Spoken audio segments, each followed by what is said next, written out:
The blood red stain on the silk sheets wasn't paint, it was a promise. A promise I made to myself the moment I found the burner phone, the text messages, and the sickeningly intimate photo of my husband, Julian, and her.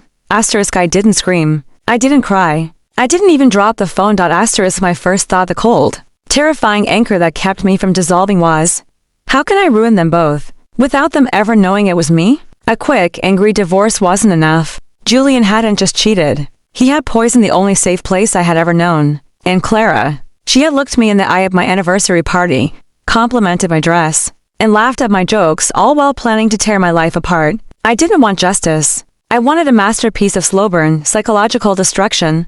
Asterisk for a week. I moved through our 5,000 square foot perfect prison like a ghost. I could smell Clara's cheap vanilla perfume clinging to the collar of Julian's jacket, a scent that now tasted like bile in my throat. I watched the way he kissed me, the polite, distant peck and the casual contempt in his eyes. Asterisk what would you do if 10 years of shared history turned out to be a well-rehearsed lie? Would you let the fire smolder until it consumed everything? Asterisk my decision was simple, terrifying, and brilliant. I needed to get close to Clara, very close. Asterisk I first encountered Clara 2 months later at the gallery opening. Julian, oblivious to the ice in my veins, was nearby. She was alone, nursing champagne, her sleek blonde hair pulled back. She looked every bit the successful marketing executive, confident, predatory, and to please with herself. Asterisk that piece, I said, my voice smooth as vintage velvet, pointing to a distorted sculpture. It looks like the wreckage of something beautiful. Asterisk she turned, her eyes widening for a fleeting second, a tiny spark of fear that I immediately catalogued.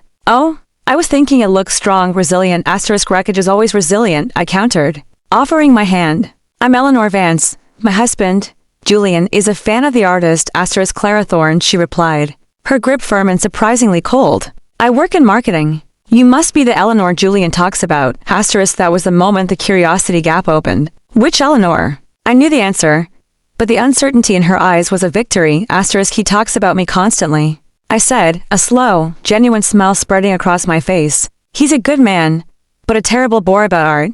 Thank God for friends who can rescue me. Asterisk that night, we talked for hours. I listened to her career ambitions, her childhood dreams. I learned about her favorite 90 red wine and her lily allergy. Every detail was a new, precious brick in the wall I was building around her. Asterisk Julian, meanwhile, was growing increasingly nervous. He saw us together, his wife and his mistress, laughing. His skin was perpetually clammy. He was living in a mystery I created. His conflict was escalating with every shared drink I scheduled with Clara. Asterisk one afternoon, over iced lattes, Clara confided in me. Julian, he's amazing, but sometimes I worry he's too good for me. I feel like I'm always hiding parts of myself. Asterisk I reached across the table and touched her hand. The texture of her skin was softer than I imagined. It felt like holding a lamb before the slaughter. Clara, everyone hides things. You're a firecracker. He's lucky to have someone who challenges him.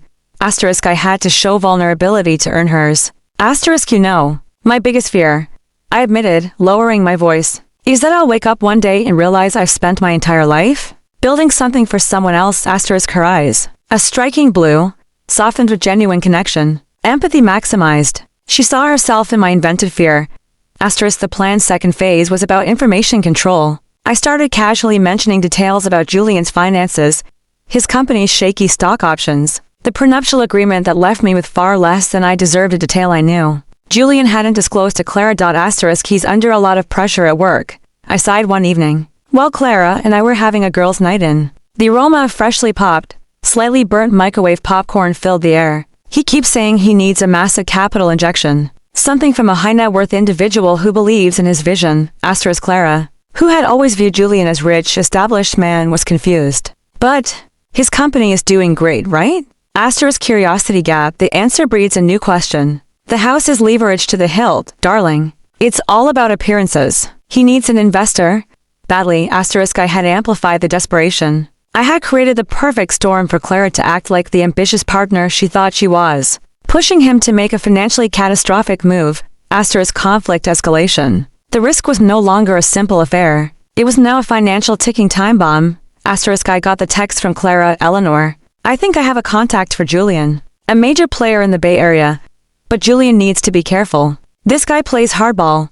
Asterisk I smiled at my phone. She was running Julian's errands now, an operative in my mission. Asterisk the climax arrived quietly. Julian's company was hosting a major investor gala. I had chosen an ivory dress to make Clara's vibrant emerald gown look desperate, before the dinner. I had a brief, clipped conversation with Julian. You look pale, Julian. Everything okay? You seem sweaty, short, hard sentence. Action moment. He stammered, avoiding my gaze. He was about to introduce his investor, the one Clara set up during the reception. I pulled Clara aside. I had to plant the final seed of doubt. I looked her directly in the eyes, which were shining with misplaced triumph. The sensory detail was a slight, metallic tang of expensive champagne on my tongue, masking the venomous words, Clara. I whispered, urgent and conspiratorial. I have to tell you something, and I need you to promise me you won't tell Julian. You're the only friend I can trust, she leaned in, hooked by the drama. Julian. He has a major life insurance policy. He made me the beneficiary years ago, but I recently saw a document. He's trying to change it. To cut me out, the lie served a crucial purpose, a psychological cliffhanger. He's going to leave you, Clara, I stated, my voice thick with false sadness. He needs this investment to look good for the divorce. He's setting himself up. Once he gets the money, you'll be the second thing he throws away, right after me. The color drained from her face. She didn't know what to believe, the man she risked everything for, or the friend who had spent months showing her true vulnerability. Now, my shocking new information was forcing her to question everything. The final scene. A week later, Julian's board meeting was a disaster. The investor Clara brought in a rival. I had subtly tipped off about Julian's questionable accounting pulled out. Taking key proprietary information with him, Julian's company stock plummeted. The perfect wreckage. I was sitting in the library, sipping my tea, when I got the text. From Clara, Clara, we need to talk. I think you were right. He's a snake. Julian walked in moments later, his face gray, his 5,000 suit looking cheap. They're going to put the company into receivership. Eleanor, he mumbled. It's all gone, everything. Go. Julian, I said, putting down my teacup with a delicate clink. That's awful. But we still have our home, don't we? And our marriage. We'll be fine. I stood up, walked to him, and placed a comforting hand on his arm. I smelled the bitter sweat of failure. You see, Julian, I said, my voice dropping to a whisper. The truth heavy in the small, silent room. I changed the locks on this house yesterday, and I filed the divorce papers this morning. With your company now worthless, my prenuptial agreement only entitles me to our assets, which, thanks to your recent financial mismanagement, are exactly zero. He stared at me, his eyes wide with a horrific realization. But the trust fund, the policy, the will. I smiled, a slow, predatory, victorious smile.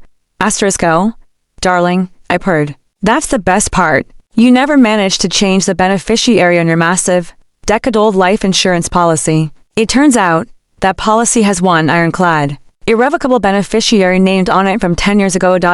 Me. And I'm collecting on it next week. He staggered back, eyes darting around. He didn't understand. He thought he was free to rebuild his life with Clara. He had no idea his downfall had been a collaboration between his two lovers. I picked up the burner phone, the one I had found months ago, from the mahogany table. I looked at the picture of him and Clara, and then I snapped the phone in half. What would he do now? Ruined financially, abandoned by his wife, and soon to be confronted by the mistress who had unknowingly orchestrated his destruction. The psychological cliffhanger was said. Would Clara finally realize that her new best friend, Eleanor, was the same woman who led her and Julian into the perfect trap? And when she did, what would be her next move?